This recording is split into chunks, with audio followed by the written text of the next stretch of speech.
So hello guys, हाल ही में मैं एक बुक के बारे में पढ़ रही थी, स्टम्बलिंग ऑफ हैप्पीनेस, जो कि डैनियल गिलबर्ट जी ने लिखी है। एंड उसमें उन्होंने हमें बताया है कि किस तरीके से हमारा माइंड हमें ट्रिक करता है और माइंड में पजल्स जनरेट करता है एंड हमें पता भी नहीं चलता। और इतना ही नहीं, उन्होंने इस बुक में हमारे बाइस को खोल के रख दिया है और हमें बताया है कि हम किस तरीके से हम अपनी हैप्पीनेस को ढूंढते फिरते हैं और हमें खुश होना अपनी डेली लाइफ में कितना कॉम्प्लेक्स हो जाता है। बट इस वीडियो को देखने के बाद आप अपने माइंड के सभी बायस को समझ पाओगे और उनसे बच पाओगे और अपनी डेली लाइफ में रोज़ उस हैप्पीनेस को फील कर पाओगे। तो इस वीडियो के एंड तक ज़रूर जुड़े रहना। Imaginations versus reality. तो इमेजिनेशंस में तो हम कुछ भी सोचते हैं और स्पेशली हम फ्यूचर प्रेडिक्ट करने लगते हैं, लेकिन हम ये भूल जाते हैं कि हमारा माइंड एक्यूरेट फ्यूचर एस्टिमेट करने में फेल है और वही होता भी है। आप रियलिटी में देखें तो ऐसा कुछ नहीं हो पाता। बहुत रेयरली चांसेस होते हैं कि आपने जो सोचा है या एक्सपेक्ट किया है वो हो। फॉर एग्जाम्पल के लिए आप ले सकते हैं कि आप सोचते हैं कि हम एक बार बड़े हो जाएं एंड कॉलेज जाने लगें। स्कूल से तो कॉलेज लाइफ बेटर होती है और एक बार कॉलेज चले जाएंगे तो हमारी तो बल्ले बल्ले है, फिर हम फ्री हैं और हमें कोई रोकने टोकने वाला नहीं होगा। बट एक्चुअली में कईयों का कॉलेज लाइफ ऐसी नहीं गुजरती है जैसे वो सोच के बैठे हुए थे। उन्होंने सोचा कुछ और था और होता कुछ और है, और एक्चुअली में उनकी स्कूल लाइफ इससे कई गुना बेटर गुजरी होती है। और ये एग्जाम्पल कहीं ना कहीं मेरे ऊपर भी बैठता है। Memories and happiness. सो जो हमारी मेमोरीज होती है ना, वो पास्ट एक्सपीरियंस को रिफ्लेक्ट करती हैं एंड हमारा जो पास्ट एक्सपीरियंस होता है वो एक्यूरेट हमें रिफ्लेक्ट नहीं करता। ओ, अरे कहना क्या चाहते हो? मतलब मेरे कहने का मतलब ये है कि हमारा जो पास्ट एक्सपीरियंस होता है ना, वो हमारा पॉजिटिव और नेगेटिव दोनों तरीकों से बीता होता है। और लोग कहते भी हैं कि हमें अपने पास्ट से सीखना चाहिए, पास्ट एक्सपीरियंस हमें बहुत कुछ सिखा के जाता है। नो डाउट ये ट्रू है, लेकिन थोड़ी सी इसमें कमी है जो आज हम इसको सही करेंगे। अब जो हमारा पास्ट एक्सपीरियंस होता है उससे कई बार हम अपने बिलीव्स एंड थॉट्स कुछ इस प्रकार बना लेते हैं जो कि हमारे इमेच्योरिटीज और इमोशनल फैसलों से बने होते हैं, जो कि सही नहीं है। फॉर एग्जाम्पल के लिए देखिए, बहुत ही रिलेटेबल एग्जाम्पल है। आप किसी लड़की के साथ रिलेशनशिप में थे या किसी लड़के के साथ एंड उसने आपके साथ चीट किया, तो क्या इसका मतलब ये हो जाएगा कि दुनिया की सारी लड़कियां या लड़के बेकार हैं? ऐसा नहीं है ना। वैसे ही एक और एग्जाम्पल लीजिए, आपके जो पेरेंट्स हैं उनकी ट्रेडिशनल सोच है या पैट्रियार्कल सोच है और वो कहीं ना कहीं आपको भी रिफ्लेक्ट कर रही है। आपके पेरेंट्स वही चीज़ आपको भी सिखा रहे हैं।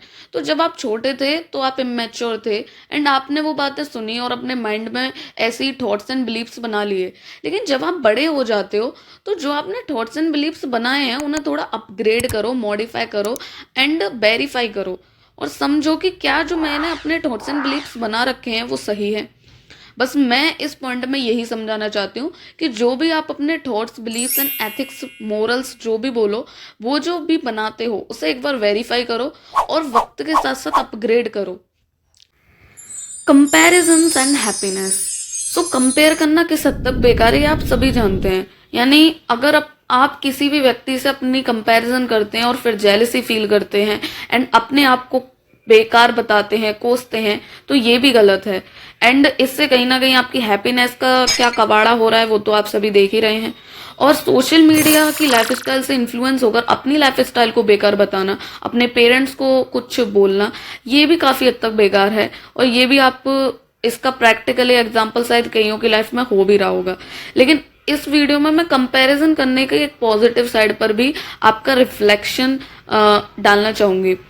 देखो, कंपैरिजन करने का नेगेटिव साइड क्या है वो हम पहले डिस्कस कर चुके हैं, लेकिन इसका एक पॉजिटिव साइड भी है। वो ये कि अगर आप कंपैरिजन इस इंटेंशन से ना करो कि उससे जेलस हो और फिर अपने आप को कोसो, अगर आप किससे भी कंपैरिजन कर रहे हो और उसे इस सोच के साथ लो कि आज जो ये जो व्यक्ति है, आज वो जिस पद पर है मैं भी इस पद पर पहुंचूंगा, यानी आप उससे इंस्पायर हो जाओ या सोचो कि अब मैं इससे कंपटीशन करूंगा एंड मैं भी इसी की तरह सक्सेसफुल होऊंगा। यानी अगर सोशल मीडिया पर कोई व्यक्ति है और उसकी लाइफस्टाइल देख करके आपको लग रहा है यार हमारी कितनी बोरिंग है, तो आप उस बोरिंग लाइफ स्टाइल को कोसने की बजाय अगर आप सोचो कि मैं भी अपनी लाइफ स्टाइल इसी की तरह लग्जरियस करूंगा, बस ये एक पॉजिटिव साइड थी जिसकी तरफ मैं आपको दिखाना चाहती थी और ये बताना चाहती थी कि कंपैरिजन करना भी बेकार नहीं है अगर आप एक सही वे से करो, और आप गलत वे से करो, जो कि आजकल की ज़्यादा से ज़्यादा लोग जो हैं जो गलत वे से करते हैं comparison. Expectations and happiness. Expectation करना बुरा नहीं है, बट अगर छोटी छोटी एक्सपेक्टेशन आप किसी से लगाए बैठे हो तो बुरा नहीं है। लेकिन कई बार लोग इतनी बड़ी बड़ी एक्सपेक्टेशंस कर लेते हैं जिनका पॉसिबल होना नेक्स्ट टू इम्पॉसिबल हो जाता है। वैसे तो एक्सपेक्टेशन करनी नहीं चाहिए, यानी आप किसी के लिए कुछ भी कर रहे हो उसे बिना किसी स्वार्थ के करके देखो। और इसके लिए एक बेस्ट जो मुझे थॉट इस टाइम पर आ रहा है वो ये है कि कर्म करो और फल की चिंता मत करो। और ये सबसे बेस्ट है, अगर आपने इसको अपनी लाइफ में फॉलो कर लिया तो ये पॉइंट आपने फिर पूरी तरीके से समझ लिया। यानी आप किसी के लिए कुछ भी करो, चाहे आप रिलेशनशिप में चाहे प्रोफेशनली होकर, उससे किसी भी तरीका की एक्सपेक्टेशन मत करो, यानी सिर्फ कर्म करो अपना, जो भी आपको काम करना है वो। फल की चिंता मत करो, यानी कुछ सोच करके कर्म मत करो, या सोचो कि अगर मैं इसको आज 10 रुपये दे रही हूँ तो आगे जाकर ये मुझे 20 रुपये देगी। Choices and happiness. तो देखो यार, मुझे नहीं पता ये किसकी सोच है, बट जब मैं पढ़ रही थी तो मुझे पता चला ये भी कई लोगों की सोच है कि अगर हमारी लाइफ में चॉइसेस ज़्यादा होंगी तो हमारे पास खुशी होने की ज़्यादा वजह होंगी। यानी अगर हमारे पास लाइफ में ज़्यादा से ज़्यादा चॉइसेस हैं हर चीज़ में, तो हमें खुश होने के भी कई सारे हमारे पास वजह एंड रीजंस होंगे। अब मैं इस चीज़ को तोड़ने वाली हूँ, मतलब इस सोच को बदलने वाली हूँ। आप इसे एक एग्जांपल से समझिए कि आप शॉपिंग करने जाते हैं, सपोज दैट आप कपड़े खरीदने जाते हैं, एंड वहाँ पर आप किसी एक बजट के साथ ही जाते हैं कि हाँ चलो मैं 5 से 10 हज़ार खर्च करूँगा। लेकिन आप जो भी कपड़े देख रहे हैं आपको सारे कपड़े पसंद आ रहे हैं, तो तब आप क्या करेंगे? यानी आपके पास इतनी सारी चॉइसेस हो चुके हैं कि अब आप भी कहोगे कि मैं चूज़ करूँ तो क्या करूँ, क्योंकि आपका कहीं ना कहीं बजट बिगड़ रहा है। तो तब आप हैप्पी होने की बजाय सीरियस जरूर हो जाओगे कि आखिर मैं करूं तो अब क्या करूं। आपका जो माइंड है वो पैरालाइज्ड हो जाएगा कि मुझे सब कुछ पसंद आ रहा है लेकिन बजट ये हमें इजाज़त नहीं दे रहा कि हम इन सभी चीज़ों को खरीद सकें। तो उस टाइम पर आप खुद ही ये देख सकते हैं कि चॉइसेस ज़्यादा होने पर हैप्पीनेस हमें कितनी मिल रही है, ये इस चीज़ से क्लियर होता है। Self deception, mindset and happiness. तो इसमें ना 2 पॉइंट आ जाते हैं, एक तो सेल्फ डिसेप्शन और एक माइंडसेट।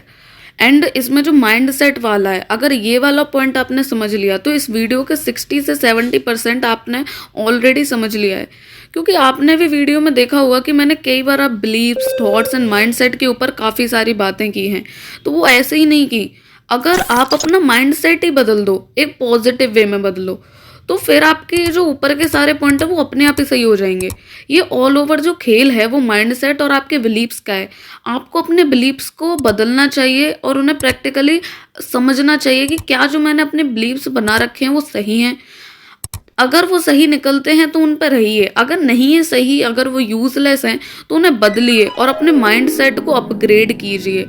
ये माइंडसेट का पॉइंट कहता है। अब बात करते हैं सेल्फ डिसेप्शन की। तो सेल्फ डिसेप्शन का मतलब होता है अपने आप को धोखा देना। अब आप कहोगे कि हम अपने आप को किस तरीके से धोखा दे रहे हैं, तो वो मैं आप समझाऊंगी ना आपको। सेल्फ डिसेप्शन का मतलब है अपने आप को धोखा देना, और वो आप इस तरीके से कर रहे हो कि आपको भी पता है कि ऐसी कई सारी चीज़ें हैं जिनमें आप होपफुल रहते हो। मतलब कई लोग हैं जो होप जो होती है वो इतने होपफुल नहीं होते। अगर कोई चीज़ उनकी लाइफ में चली गई तो वो चली गई, उनके माइंड में कोई उम्मीद भी नहीं रहती वो वापस आने वाली है। लेकिन ऐसे कई सारे लोग होते हैं जो बहुत ज़्यादा होपफुल रहते हैं किसी भी चीज़ से। यानी अगर वो कैलकुलेट करके देखें और रेशनल तरीके से सोचें तो कहीं ना कहीं उनको भी पता है कि कोई भी चीज़ है जो चली गई है वो चली गई है, अब वो वापस नहीं आने वाली, लेकिन फिर भी वो एक उम्मीद लगाए बैठे हैं। Miss prediction. तो आपने ना अपने माइंड में ये बिठा रखा है कि अगर खुशी मिलेगी ना तो तभी मिलेगी जब मैं खुद से कमाने लग जाऊंगा, जब मेरे पास पैसे आ जाएंगे, मेरी लग्जरी लाइफ हो जाएगी, मेरे हाथ में पावर आ जाएगी। यही वगैरह वगैरह की चीज़ें आपने अपने माइंड में बिठा रखी हैं। बट ऐसा नहीं है। आपको पीस एंड हैप्पीनेस उस लाइफ में भी मिल सकते हैं जिसमें आप अभी जी रहे हो, यानी आपके प्रेजेंट में। बस आपको उन्हें ढूंढने की, खोजने की और मेडिटेट करके समझने की ज़रूरत है।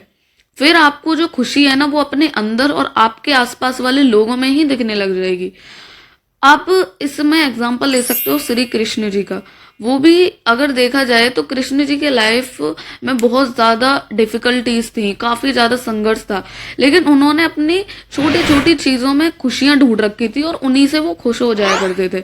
वैसे ही आपको अपनी लाइफ में छोटी छोटी चीज़ों में, अपनी साधारण सिंपल लाइफ में ही वो खुशियों को ढूंढना है, समझना है और अपने अंदर उन खुशियों को गले लगाना है। फिर आप ये जो वेट कर रहे हो ना कि तभी खुश होंगे, तो आप तब भी खुश नहीं होने वाले, इतना जरूर है। और ये बात आप कई लोगों से सुनते होंगे कि वो एक बार सक्सेसफुल हो भी जाते हैं तब भी वो खुशी, वो शांति वो फील नहीं कर पाते जो उन्होंने एक्सपेक्ट की थी। उसका कारण यही है क्योंकि आपको अपने माइंड सेट को बदलने की जरूरत है। इसमें फ्यूचर एस्टिमेशन एंड हैप्पीनेस, इस पॉइंट में मैं बस इतना समझाना चाहती हूँ कि फ्यूचर एस्टिमेट अगर आप करते हैं तो उसे एक एक्यूरेट तरीके से कीजिए। क्योंकि अगर आप अपने ड्रीम्स कंप्लीट करना चाहते हैं और अपने ड्रीम्स को एज्यूम्स करते हैं तो आप सिर्फ पॉजिटिव साइड की तरफ ध्यान देते हैं, लेकिन वहीं उसके साथ साथ कई सारी जिम्मेदारियां आप और बोल सकते हैं कि आपकी लाइफ जितनी ज़्यादा बिजी होगी, काफ़ी सारे चैलेंजेस आएंगे, आपको कई सारे सेक्रीफाइसेस करने होंगे और ऐसे भी लोग होंगे जो कि आप पर उंगली उठाएंगे, यानी नेगेटिव पीपल्स, उन सब का सामना करना पड़ेगा। लेकिन उस साइड आप नहीं देखते हो। और मैं ये कहूँगी कि आप जो भी काम करो उसे थोड़ा कैलकुलेटिव और रेशनल तरीके से करो, जिससे कि आगे जाकर अगर कोई भी प्रॉब्लम आए तो आप पहले से ही तत्पर हो, आप पहले से ही इतने अपने आप को आपने इतना डेवलप कर रखा हो कि आप उस प्रॉब्लम को ईजिली सॉल्व कर पाओ। बस यही ये पॉइंट कहना चाहता है। अगर आप पॉजिटिव फ्यूचर एस्टिमेट ही करोगे तो आप जब प्रॉब्लम्स आएंगी तो तब आप सैडनेस फील करोगे, तो इससे कहीं ना कहीं आपकी हैप्पीनेस में कमी आएगी। मिस वांटिंग एंड हैप्पीनेस, सो कई बार आपकी लाइफ में कुछ ऐसा फेज होता है कि जिस टाइम पर आप सैड फील कर रहे हो, एलोन फील कर रहे हो, रेस्टलेस फील कर रहे हो, तो आपको लगता है कि अगर मेरी लाइफ में ये चीज़ हो जाए तो शायद मुझे वो खुशी मिल जाए जिसकी मैं तलाश कर रही थी या कर रहा था। बट वो ना, आप जो सोचते हो कि इस ज़रूरत के पूरे होने से मेरी लाइफ में खुशी आ जाएंगी, वो कई बार नहीं होता है, क्योंकि आप जो सोच रहे थे वो कहीं ना कहीं गलत था। जैसे सपोज डैट, मैं एग्जांपल के द्वारा समझाऊँ, अगर आप एलोन फील कर रहे हो तो कई लोग आपको सजेस्ट करेंगे कि आप शादी कर लो, बट शादी करना इट्स नॉट अ सॉल्यूशन, बल्कि उसके साथ साथ जो रेस्पॉन्सिबिलिटीज फिर आप पर आएंगी और जिस तरीके से आपको फिर अपनी पर्सनैलिटी डेवलपमेंट करनी पड़ेगी उसके बारे में भी आपको फिर सोचना चाहिए। लेकिन आप उस टाइम पर ऐसे फंस जाते हो कि आप क्या करते हो कि अगर कोई आपको सजेस्ट कर रहा है कि यार ये काम कर लो, तो आप भी कहीं ना कहीं कन्विंस हो जाते हो, बट वो सॉल्यूशन नहीं होता। बल्कि अगर आप एलोन फील कर रहे हो या रेस्टलेस फील कर रहे हो तो आपको अपने फ्रेंड सर्कल के साथ टाइम स्पेंड करना चाहिए। आपको जो भी प्रॉब्लम है उसे मेडिटेशन के द्वारा समझना चाहिए, लोगों से शेयर करना चाहिए या अपने पेरेंट्स वगैरह जो भी आपकी फैमिली है उसके साथ टाइम स्पेंड करना चाहिए। इससे आपको वो हैप्पीनेस भी मिलेगी और साथ ही साथ में आप बहुत ज़्यादा पीसफुल अंदर से फील करोगे। इम्पैक्ट बायस, सो ये जो बायस है ये बहुत ही ज़्यादा इम्पोर्टेंट है, तो इसे ध्यान से सुनना। इसमें क्या है कि आप ना पहले ही फ्यूचर प्रेडिक्ट कर लेते हो या इम्पैक्ट सोच लेते हो जो अभी घटा ही नहीं है। जैसे कि आप बिजनेस करने से पहले ही उसके रिस्क पर जाकर के और अपनी हालत पहले ही प्रेडिक्ट कर लेते हो और बिजनेस नहीं करते। अगर आपकी किसी के साथ लड़ाई हो गई है तो आप पहले ही सोच लेते हो कि अगर इसने मुझे मारा तो मेरी क्या हालत हो जाएगी उसके बॉडी शेप को देखकर। सो ये जो डिस्क्रिमिनेशन है और ये जो बायस है वो हमारा माइंड हमारे साथ करता है, और ये सॉल्व किया जा सकता है तब जब आप अपना ये फ्यूचर प्रिडिक्ट या पहले से ही फ्यूचर को देखना बंद कर दें और प्रेजेंट में जीना सीख जाएं। तो इससे क्या होगा कि आप पहले ही विजुलाइज नहीं करोगे कि क्या होने वाला है, क्या होगा। आप एक बार करके तो देखिए, शायद वो चीज़ ना ही हो जिस नेगेटिव पर्सपेक्टिव पर आप पहले ही पहुंच रहे हो।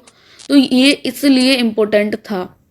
That's all for today guys. I hope you like the video. और अगर वीडियो अच्छी लगी हो तो please like, share and subscribe and comment में मुझे ज़रूर बताना कि आप किस टॉपिक पर, किस बुक पर वीडियो चाहते हो। And thank you.